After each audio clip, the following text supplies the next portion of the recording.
And we're always thinking, what can we get Dave Petzo on? He's thinking, man, I've been doing this for 75 years, Channel 7. They give me a latte. They give me this. They probably, give me a foot massage, back rubs. And I come in here. I'm lucky if Miller brings in the coffee. And it's always the gotcha game. Well, we got to make sure that you're on your toes, Dave Petzo. It's good to see you. So we will start this program off by surrendering. Last week we were very predictable. So in the theme of that, do you have any idea where I'm going to go with you on this one here? That you were predictable. Well, prediction would have to be gas prices. Last week you said, "Oh, gee." Where we're going predictable. The market, tariffs. He's gonna get me on gas prices. I got to be ready for him. I'm trying to enjoy the hike and have a good time with Rania, and here I am.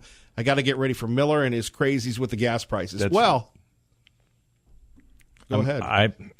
I got to go with the tariffs. I don't know. If we're talking predictable, that's the only one I got, but it's because it's fresh right now. Thankfully, you're wrong. At least for now. The best ever job numbers that we've had since Dave Petzo was a little Dave Petzo. That's right. Since Dave Petzo was young and aspiring to, study the markets. Did they probably still wanted to be a fireman at that time? Did they have the markets back in back when unemployment was this low? Were they slide rule markets or something like that? Yeah. I'll tell you what, it was quite different back then. It really was. They had all the all the humans were actually on the floor really taking bids over the phone. Sure. So, they have that little bubble thing and the little ticker tape. Yep. Yeah, exactly. Right. Since the jobs have been this low, the unemployment rate has been this low. And as you've documented over the years, especially during the Obama administration when they had the phony unemployment numbers, these are the real ones. They are. There's a couple of things that are really amazing about this too, Kevin, that a lot of people have come back into the workforce from disability roles. And people who have flat given up, which are not counted before, which again, back to that, the phony numbers, which was called the U6. I think you and I must have talked about U6 until the average listener actually knows what that is or has some meaning with it. People hadn't talked about it so much, but you're right, Kevin. This is way better than people are even giving it credit for, because so many millions of people have come back out in the workforce. Now that makes the unemployment rate even higher. Right? If you count all those people. Now they're coming back in. So this says we're at 3.6. We'd be even lower, maybe down to 3 if you did not have to count those people. It's amazing. It's stunning. Stunning. Think about this, but there is some bad news on this, or at least some challenging news, and that's wages. Wages are rising, but not as much as people would like. Your thoughts? In fairness, these numbers bounce around month to month, okay? And so we have to look at it, I do, and I think everybody should, on a rolling 12-month basis. And in that case, between wages increasing and hours worked increasing, the average worker's wage is up over 5% over the trailing 12 months. I don't worry about 1 month. I agree with what you're saying, Kevin. This was weaker than expected on the wages number, but that's also not a negative. It means there's not too much pressure out there. 5 is nice. People have a lot more money in their pocket. 5 is very nice, and that's real numbers, not they're inflation adjusted as well. So that's real additional dollars in people's pockets. Kevin, the best part of this, though, is something that's very rarely told and is a huge factor, I think, for the overall recovery. And that is that the lowest 25% of the wage earners are growing much faster than the top 25%. They're accounting for much higher than that 5% number. That's big to getting the average guy, or if you will, low income, up. Well, how does that? So when people in the upper scale get more money, that it's trickle down, is what you're saying? No, what I'm saying there is that as far as the wage increase, so let's call it 5 between hours and everything else. Just call it 5. What I'm saying is that of that makeup, the 25% lowest wage earners are increasing faster than the 5. The highest 25% are increasing slower than the 5%. Everybody's getting richer. It's just that the lower income people are getting richer faster. Indeed, and that's a good thing. That is a good thing. It's saying that the recovery is broadening out. It's not about the wealthy. And that is actually what people don't understand is capitalism spreads the wealth. When you're talking about socialism or more government and cronyism and if you will, the government paying certain people, whether it's a solar company, it's all these other green technologies, we're just going to pick the winners and go after those. When we have so much regulation, the government picks winners, not the market, and it ends up being very, very, if you will, the wealth is built by only a few. And that is changing now. It's broadening out because everybody got a tax cut, and the lowest levels got huge tax cuts because in many cases they're not paying any taxes. And now that is really showing up in higher and higher wages. Well, not paying any taxes like Amazon. By the way, Amazon in the news. Is Amazon too big now? Is it time to take them out? I mean, we're talking about one-day delivery. We now have Amazon having their own personal trucks. We have the Amazonians invading everything. No longer is it just UPS, FedEx, or DHLR. It's Amazon, Amazon, Amazon. Are they the virus that can't be stopped? They are the Death Star to many, many industries. There's no doubt about that. But I don't think I think we have to be careful here. You don't take somebody out because they make things so well, deliver it faster, give everybody exactly what they want when they want. I think you take them out, though, in this case, because of, as we've talked before, all the profits are making on the cloud and then taking all of those profits coming over here and killing everybody over here. That isn't legal. That's called an antitrust. You can't just take money and undercut. Now, do you agree with Elizabeth Warren? We talked about this last week, and for people that missed it. I hate to agree with her. So she said, Walmart controls 9% of brick-and-mortar retail nationally. Amazon controls 49% of online retail. And so, again, to go back to this, if you missed it, if Dave Petzo came up with the Petzo shirts with probably like money on it, and they were selling incredibly well, Amazon, according to Elizabeth Warren, would see this with their crazy, wacky, zany algorithm, come up with something else, something similar, put it at the top, and then if you don't pay for it, Dave Petzo, you're going to page 75, and they've taken your idea. Of course, it is their platform. However, your thoughts? No, that's anti-competitive, and that's wrong. It is wrong, and I agree with her in that.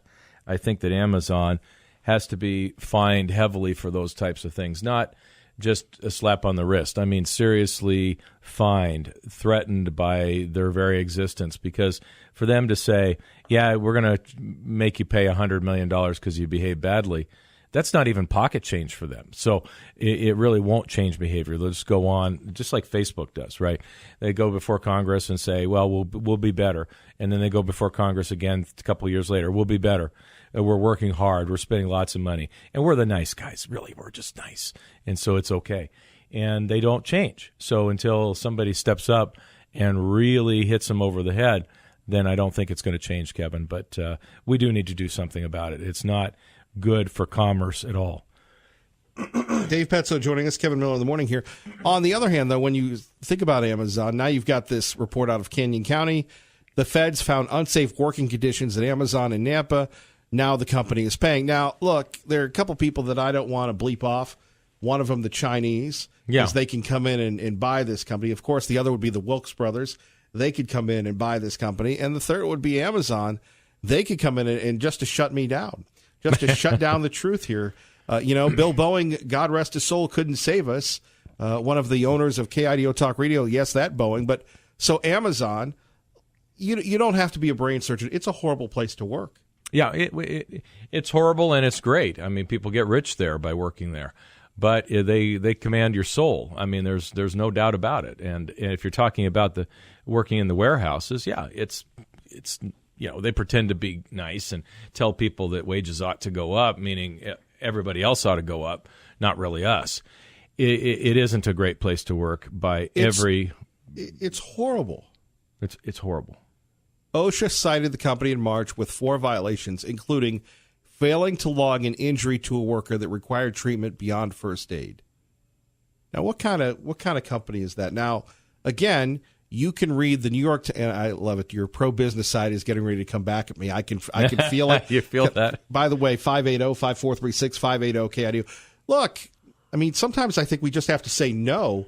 And we, you look at Nike. People didn't like Nikes for years because of the overseas sweatshops. Of course, that still didn't stop people from buying Nike shoes. Right. But there has to be some type of ethics here. You're not reporting, injuries beyond first aid. And you go back to the New York Times article. By the way, I put an article in about Amazon having killer robot algorithms that automatically fire you. And did I tell you that Amazon sent me didn't send me a cease and desist, but wanted to make sure they had their statement out there. Yeah. They didn't deny it, but they clarified the statement. They didn't deny that an algorithm, of course, you're given plenty of warning before the Terminator gets you. Now, this is the type of company we're dealing with. And look, they've trained us. If it's a week or two and you don't get something in the mail from Amazon, hey, you feel the urge to bait and click. You clearly have to join Prime because it's got to be here a couple days earlier. It is. I know. It's a very weird... How do we stop them, Dave Petzo? We have to stop us. Us. It's not Amazon. It's us. We demand that we have things instantaneously. We demand that we don't have to take time to go to a store and look at things. We demand that it get here fast, and it's easy to do business. We also, and for the younger folks, this really disturbs me. But Alexa and all the others listening in and saying, for example, if you and I are having a conversation about, I had a client tell me about this, right? About a jet skis. He said, "Why don't you start talking? You don't jet ski. I don't jet ski. We've never had a conversation about jet skis. Skied? No. And hold on. Yeah. Yeah. Oh, yes, I have. Okay. Yeah. Oh, it's fun. It's fun. But at any rate, so you get so you and I start having conversations about it, and suddenly on your computer you start seeing ads about jet skis. I find that invasive. I don't want that, and millennials don't care. They don't care. They don't care if their life is completely exposed, if it's more convenient to be fed things that are there. My biggest that they're interested in. Kevin, one of my biggest concerns with this, and I guess I'm philosophizing here a little bit and would be interested to hear your take. If we don't have any outside inputs, in other words, if all I ever am fed is the news I agree with, opinion I agree with, how can I ever change an opinion? How can I ever grow? I mean, it's like saying I don't ever want to grow. My objective in life is to only have things that I agree with shoved at me, only things I like, and I never will have to worry about growing or changing or evolving in any way, shape, or form. That's what we're getting to when all we are is spoon-fed everything that we agree with. When we watch TV, we only get, I'm told by Netflix what I'm supposed to watch. Not, here's all the offerings, right? I can go to another thing and look for all the offerings. I get that. But it is disturbing to me. Well, and it's disturbing how these folks treat their workers. Amazon, the biggest, most expensive, most profitable company, right? They, top five? They're probably top five, yeah. I wouldn't say most profitable because they just guarantee that we're not going to make any money. We're just going to pump it back in. The boss is the richest man in the world. Correct. Doesn't mean it's most profitable. I'm not. That's pretty good if you don't have to pay taxes. It's and you really treat good. Your workers bad. It is. I agree. Just call me Bernie Miller. You're listening to now. Come on, you're listening to Kevin Miller, Dave Petzo, KIDO Talk Radio. Dave Petzo joining us, the Petzo Center, Petzo Financial. So, you like the money, right? I like the money. Well, yes, money's good. All right. So we are making our announcement here about the spring campaign for Miller's Mission, for your beloved Boise Rescue Mission. Love the Boise Rescue Mission. You give, you love them, they love you. And the Boise Rescue Mission is so special. And for people that aren't familiar with it, they don't accept any federal money. They do good works. They work. It works. It changes lives. It's one thing to, and don't get me wrong, people need to have a meal. They need to have a place to go. And if our heart isn't broken for people that are mentally ill, addictions are rampaging everywhere. You need to see the movie, that news documentary that they did, Is Seattle Dying? And it was really a wake-up call for Seattle because they throw literally like $1 billion a year at them and it have no effect at all because they don't care. The rescue mission cares about changing lives and bringing people out of their addictions, out of their mental illness, and giving them a pathway forward. And it works. Kevin, I just am astounded. If you're talking about a return on investment, that is unbelievable return on investment. I've never seen or heard of anything anywhere that has this kind of rate of success. They're like 70 to 80% on all their programs, whether it's the veterans programs, drug, alcohol, helping people get a job and change their lives. This is a life-changing thing. I mean, you just think about that in your life. How many people have you literally changed their life other than your family? And this is what these people do every single day, day in and day out. And to be able to be part of that is really a blessing. It really is. I am happy to be part of it. And we're happy that you're a part of it. We want to let everybody know May 20th through the 25th, we will be collecting pennies. That's right, collecting pennies. And we're asking people locally to be part of our Penny Patrol. All right. And we're asking people to, and again, what you have to do is give me an email, and I will come by your business. I'll set it up, and we'll shoot a video, and we'll drive people there. And then during that week, usually we just do it for a week. But, since in November we collect turkeys for the entire month of November, I thought, why not collect pennies for the entire month of May and have people at their places of business collect pennies and then haul them to the Walmart there in Garrity and Franklin. You've been there, and you've been a part of it. I have. It's fun to be there. It's fun to see all the people excited about what's going on and see all the people at the rescue mission. And Kevin, everybody's in for a treat next week because, but bring the tissues because you're going to have some great stories. I know. I know how great those stories are. It always pierces my heart. Right, and that'll be May 20th through the 25th, coming up at the end of the month. Yes, I'm sorry. I said next week. You're right. Thank you for correcting me. That's okay, but coming up next, Dave Petso is going to tell us the value of a penny. First, traffic and weather together, KIDO Talk Radio, 107.5 FM, 580 AM. Good morning, Dave. Back with Dave Petso, Kevin Miller. Dave Petso, of course, Money Matters. So, yes, you can bring pants, pennies, quarters. You can collect them, but if you would like to be part of the Penny Patrol, Kevin at KIDOTalkRadio.com will come by, and we would love for you to help out the Boise Rescue Mission. Now, you had some more questions here. You're intrigued by the idea of the penny. Now, people say the penny can't make a difference. I believe that it can. 1 million pennies, $10,000. Oof. See? That's a lot of looking under your couches and stuff. There is. Let's face it. You'd also be helping out the Treasury, right? Sure. It costs a lot more than a penny to make a penny, right? We're doing our very best to help out President Trump and the United States Treasury. Now, you had a tweet and a Facebook post the other day, and it was talking about for $5 a day, you buy a coffee, and then that adds up over the years and over the years. For those of us that aren't the tweeters or the Facebookies, tell us a little bit about that. Can you share that experience? I know you've shared that before on Money Matters, but for people just tuning in. Okay, can I at least set it up a little bit, and then I'll tell that one? So you're saying that I didn't set it up correctly? Not what you set it up very well. Very well. But we were talking about, as you know, one of my big things, Kevin, is that when I hear people say that only the rich get richer in the market and things like that in the economy, it just boils me because it's a pathway for me and many other people like me to have created financial independence. It is the easiest way. And all I'm really trying to get at is how easy is this? Okay. A cup of coffee a day, $5 a day is $150 a month. Put away $150 a month for 40 years. Instead of spending $72,000 on coffee, it's worth $1.24 million. In the S&P 500. Now, the S&P 500, that's not Walmart. It's not Microsoft, IPO. It's not Google. It's all of them, the good, the bad, and the ugly. It's Enron. It's WorldCom that went to zero. It's companies that have hardly budged. It's all taken together. You don't have to find the home run. You don't have to find pot stocks. You don't have to trade stocks. This is the easiest thing for somebody that doesn't have much money to put a little bit away and become absolutely wealthy. And you know what your responsibility to management is? Zero. You don't have to do a thing. You don't have to invent anything. You don't show up to work. It just sits there like magic little stuff growing. It's crazy. And I just wanted to say that is something that everybody can do. We say, well, I don't drink coffee. Well, then you drink your energy drinks, your Red Bulls. You go to a bar and have beer with your friends. That's a big tab.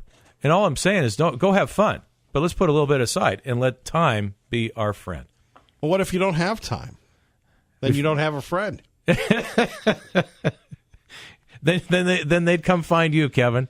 It's time to go into real estate, Dave Petzo. That's Is my it backup really? career. Is that your backup? I Yep. thought it was photography. Last week we talked about photography. It's photography. It's digital. Look, I don't want to make money. I just want to get people in homes. That's my slogan. That's perfect, Kevin. I think I've heard that. I think I heard that at a car lot recently. No gimmick infringement here. Finally, we didn't get to this. The president says tariffs are coming to the Chinese.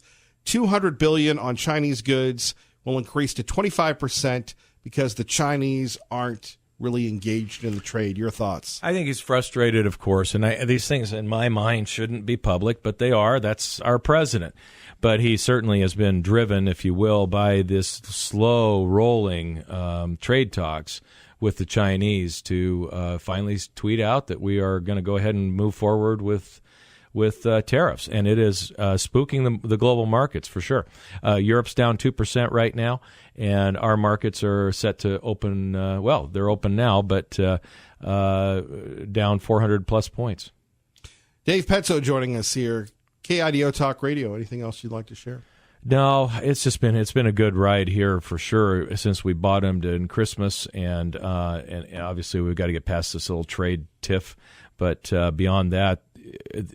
Earnings are unbelievable, Kevin. I shared last week that GDP was growing at a ridiculously high rate. You opened this program shockingly, Kevin. You did. Completely blew me away this time. Yeah, I have to say, with the positive news of the greatest job market since 1969. And it's even better than that because of the phony numbers, as you pointed out. And I'm going to have to give you kudos for that, for remembering and pointing that out. That is really sharp because we did have millions of people that have come off of the rolls. And when you're not looking for a job, you're not counted as if you were looking for a job. So it is a crazy a bunch of stats. But, Kevin, that's millions and millions of people who are actually out there looking, and we still have 3.6%. Dave Petzo, he's full of good news. Kevin Miller, KIDO Talk Radio. Good morning, Maggie. Living the dream, waking up on the right side. Fox News Radio only on KIDO Talk Radio, 107.5 FM, 580 AM in the Treasure Valley. Joining us now to talk about cars and wheels and all the good stuff, Jeff Manasso. Jeff, good morning. Hey, good morning, my friend. How are you? Not bad. So what's the latest in the news, the world of Fox Wheels? Well, General Motors has already built an electric concept pickup, though the company, during the automaker's first quarter earnings call, says that a full-size pickup is coming. It's going to be part of GM's complete range of electric vehicles in development. It's what you and I have been talking about for what seems like years now. It's where the industry is going. Ram has yet to reveal plans for an electric pickup. The Tesla pickup is in development. Ford F-150 electric also being developed as well. So you're going to see big pickups with hopefully some big power coming from electric motors in development in the near future. An electric pickup, wow. Yeah. Would you drive one, or would you think? I mean, right off the cuff. I mean, when you think of an electric pickup, do you think it's Ram tough? Or do you think it's Ford F-150 tough? Chevy Silverado. I mean, an electric. Do you see construction sites full of electric pickups? I don't think that people see that right now. There's a lot to prove. I mean, the power is there, but it's plug-in power, and the infrastructure certainly isn't there in terms of a nationwide grid where you go and you juice up. But it seems to be where the industry thinks we're going. Well, in Idaho, we have two types of vehicles, Subarus and pickup trucks. Yeah. And we have big pickup trucks. And I don't know if an electric vehicle, and what I hear from the pickup truck people is they like to tow things like their campers or their tools or their horses. So when you go back to, Jeff, what you spoke about, how much pull will it have? How much horsepower will it have? I think that's going to be a major concern, obviously. Yeah, I think so too. You don't want to run out of power when you're going up a hill here in Idaho. Definitely not. I'm still trying to bring back the sedan, though. Yeah, well, look, I mean, there's still some out there, but it certainly is. it's going to be a while. Really, the only cars that are really going to be continuing on are the top selling vehicles like Mustangs and Camaros and things like that. But sedans, they're just going by the wayside because it's all about crossovers now and small SUVs. Speaking of Camaro, Dale Earnhardt Jr. Is going to be paying tribute to his dad. He's coming back to the track one more time at Darlington in August and competing in the Xfinity Series in a car that resembles one of his dad's that he drove in his very first NASCAR Cup Series back in 1975. So Junior's going to have a light blue and yellow Hellmann's-sponsored number 8 Chevy Camaro, and it'll be inspired by his late father's Dodge Charger that he drove back in 1975, featured in the World 600 at Charlotte Motor Speedway. Senior placed 22nd in that race, and became went on to, as you know, become a legend, as did his son. So his son's going to do that in August. I thought that was pretty cool. Indeed. Now, were you a Camaro guy or a Firebird guy? Smokey the Bandit, Trans Am type of guy. But yeah, for sure, I'd probably have to go with the Camaro. 88, 89, 87, IROC Z, T-tops or convertibles, somewhere in there. But I do like the new ones as well. The T-tops, yeah. The magic of the T-tops. I don't know how you can go against the Bandit, though, No, for sure. Jeff Manasso, we always appreciate you, brother. Thank you. Thank you, Kevin. You bet. Our great friend Jeff Manasso joining us. 580-5436, 580-KIDO. Coming up, a new report saying a little CBD oil will take the edge off your pet. By the way, in our never-ending need to let you know what's going on, a couple things. You can sign up for the KIDO Talk Radio app. You don't have to go through a third party. I want to thank the corporate suits at Town Square Media for investing in this property. It's the KIDO Talk Radio app. So you go to the Google Play, the App Store, and you type in KIDO Radio, KIDO Talk Radio. Boom, you get the app. You can stream us, take us anywhere, even to Hawaii, even to Italy. We've got a lot of our friends that are currently in Italy listening to us live right now, and that's at the App Store or Google Play. And don't forget to sign up for our newsletter where you would read about a new study from Colorado.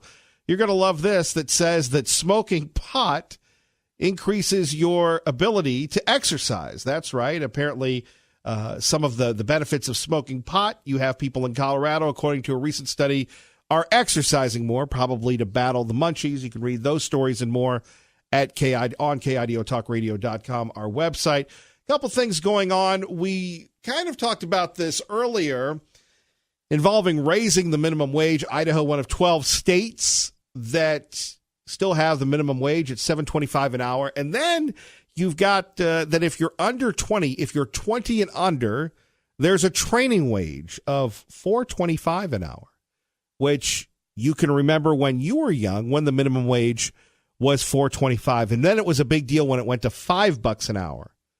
But in the economy that we have today, unless you're training for a highly specialized skill or it's an internship or whatever, is anybody really making $4.25 an hour? And to say that if you're 20 and under, it's a training wage.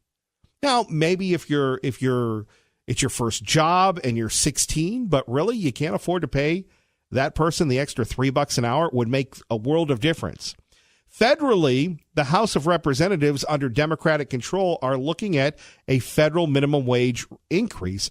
Bernie Sanders, he's a senator, I know, he's in the presidential race, saying that the minimum wage would go up. Look, I believe that everybody in America wants people to make as much as they can to have the best life possible. But in the current system that we have, and we've seen this in Seattle, we've seen this in Portland, we've seen this in other places, that when you raise the minimum wage, you raise the cost of goods, or you get replaced by the Commodore 64, or the Atari 2600, or the Apple II, or take your pick of a computer or a robot, right? You see those in Oregon, maybe even you see them here in the Treasure Valley, where you go in and you type in your order and you don't even, you're not even served anymore. Maybe that's the way things are going, but the idea of raising the minimum wage is something that the Democrats believe is a winner, although a winner for some. It's not a winner for the American worker, but realistically, $7.25 an hour? What about $10 an hour? And I suppose that since we live in a free market system, at least in some respects, and we don't have the state-sponsored socialism, that you could have, a business could decide, I want good people, I want them to stay, I value them, so I'm going to pay them.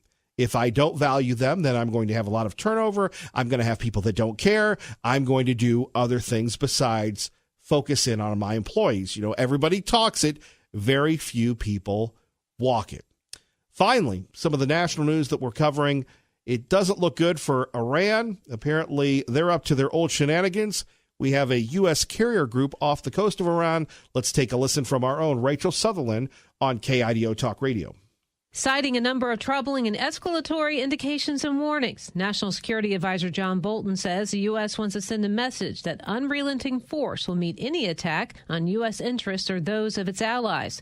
The Trump administration recently declared Iran's Revolutionary Guard a terrorist organization and clamped down on Tehran's oil exports. Iranian state TV said the mission does not seem to be genuine and appears to be a regularly scheduled deployment. In Washington, Rachel Sutherland, Fox News. So now you have the Iranians. They're upset with President Trump. Of course, you had the attacks on Israel and Gaza. They have agreed to a ceasefire. People are saying, quite remarkably so, that Iran is behind this. Look, there are two scores that need to be settled.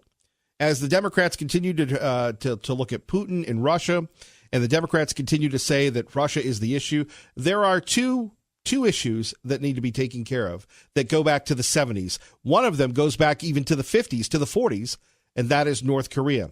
You have little rocket man Kim Jong-un, once again firing rockets, trying to get his, what do you call it, trying to get the attention of the world, trying to say, see, I'm relevant. Un just came back from China. I think he's going to Russia. So he's firing missiles. It's a repressive regime that, believe it or not, the people in North Korea, you ever had a soda, 10-ounce soda, 12-ounce soda? I believe they're up to eating 11 ounces of food a day. The world just stands by as this man and his father and grandfather starve and deprive these people of basic rights. So North Korea is an old enemy, and the other one is the Iranians. The other Iranians need to have a can of you-know-what opened up on them.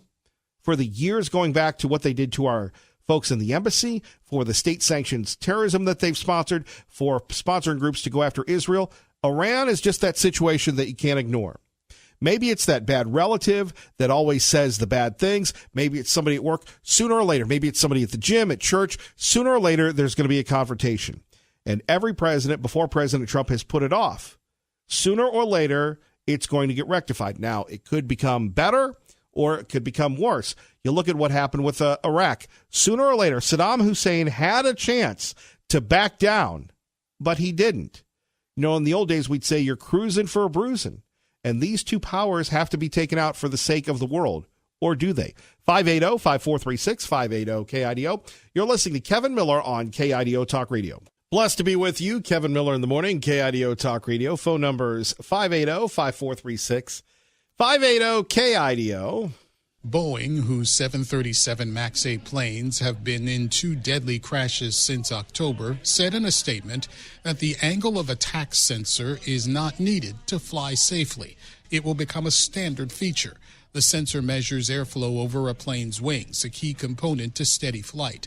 Adjustments in that airflow can cause a plane to stall. The Federal Aviation Administration responded to Boeing's statement, saying better communication about the sensor to airlines could have averted confusion and perhaps prevented tragedy. Boeing is working on software and training changes that must be complete before the MAX series can fly again. Gernal Scott, Fox News. Now, how many people love to fly? How many people love to get in and be treated like cattle? Oh, Kevin Miller, I get the Economy Plus. Kevin Miller, you really need to buy an extra seat. That's what I don't understand as well. Hey, you can buy a seat for $99. Okay, you're going to sit in a cramped, confined space for 3 hours and 35 minutes. Can you imagine what that does to your body to save money? Now, I get it. Money doesn't grow on trees unless it's the federal government. And by the way, and I need to do a story on this, they're actually coming up with a way to make flying even more uncomfortable. Apparently, You're going to be able to stand in flights. There's going to be a new thing where you actually can sit on something like a bicycle seat. No, I don't think you'll be powering the airplane, but something of that nature where it's even going to get worse. Now, this is where I disagree with our friend Dave Pezzo when we talk about deregulation. Of course, free market folks will say, if you don't want to fly the plane, you don't want to fly in that airline, go somewhere else. And they keep pushing you. Like the story, and I wrote about this a while ago on KIDOTalkRadio.com, that Delta was actually moving the seats in a little bit more to give you less room in between the seat in front of you and the seat behind you, so you can't even really breathe. That's bad enough you don't get food, you don't get water, maybe you get some peanuts, maybe you get a song, you don't get a dance anymore. But I would argue that no one really enjoys flying. Nobody really enjoys flying anymore. And it comes down to making money. Now, we love people that make money, but how many of you enjoy flying? Maybe you're going to Disney. Maybe you're going to East Coast Disney. Maybe you're going to Hawaii. Maybe you're going to Salt Lake. Does anybody really enjoy flying? I can tell you I don't. I get all discombobulated. I got the remote broadcast equipment. I got the remote video equipment. I've got the CPAP so I stay alive. And this is also, you don't put it in your baggage because they lose it half the time. And this isn't an indictment on airline workers. It's an indictment on the airline industry. And here you have Boeing. And from what I hear, flying this time of year is a nightmare, especially if you love the Southwest. Because Southwest bought a bunch of those 737 Maxes. They're all out of commission. They're out of commission, so the prices for Southwest coming into Boise, coming in anywhere else, guess what, has gone up. Do they lose money? No. Do we lose money? Yes. When it comes to the issue of safety, how safe do we feel? Now, a lot of us are control freaks. We don't like it, and I'm speaking for myself, but I'll use the plural term. We don't like it when other people drive. We don't like it when we're not in control. You talk about you don't want your pilot to have a bad day or be in a fight with his spouse when they're flying you from here to wherever, here to Seattle, here to Portland, what have you. That's one person you want to make sure that is happy and ready to go is the pilot. And you want to make sure that the equipment is ready to go. Ray and I always joke about the equipment here, but all of a sudden, if the equipment doesn't work in the air, that's not a good thing. Because instead of having an audio difficulty, you could cost people their lives. Did you see over the weekend where the plane came down and caught on fire and thankfully everybody got out in Russia? They'll probably try and blame Donald Trump on that. At 580-5436, 580-KIDO, remember how resistant Boeing was to actually grounding its planes. And the training for the Boeing 737 MAX, because it wasn't a new plane, but it wasn't. You were supposed to watch something on your iPad. And then you had people that didn't watch it on their iPad. You heard the tapes frantically trying to save their lives to pull the plane up, but they couldn't because they couldn't find the button. Now, when it comes to public service, when it comes to public transportation, there is an accountability factor that you don't cut cost, Boeing. And to the airline industry at 580-5436, 580-KIDO, why not sit back and, go the opposite way? Bigger seats, better flight experience, as opposed to getting chintzy. I mean, the idea that you can't pick your seat anymore, nobody picks the middle. Even if you're thin, you don't like the middle. This industry is crazy. I would argue that no one enjoys flying anymore. Rightfully so. Kevin Miller in the morning, KIDO Talk Radio. Let's get you to work safely and on time. Good morning, Dave. Thank you, Dave. KIDO Talk Radio weather. High today of 78, low tonight of 48, high tomorrow of 76. Again, going back to the issue of flying, we'll get to that in a minute. Plus, do want to remind you, we need your help, and we are gathering all the folks in the Miller Militia audience. And we'll have something on our website coming up, but we'd love for you to join the Penny Patrol. And if you are a person of business that you would, we'd ask you to collect your pennies. If you want to have a penny drive, we'll do our very best to support it. And this is our spring campaign for Miller's Mission, proudly supporting the Boise Rescue Mission, proudly making a difference in the lives of Treasure Valley families, brought to you by our friends at Team Mazda Subaru, Camping World, and the Boise Rescue Mission. People say that pennies don't matter. Well, we call it pennies from heaven, and we would love for you to help us collect as many pennies as possible. We'll be collecting your pennies now until March 25th. March 20th through the 25th, we'll be living once again at the Nampa Walmart. That's right, 24 hours a day, 7 days a week, making a difference. Miller's Mission, pennies from heaven. Help us help families here in the Treasure Valley. Fox News next. Good morning.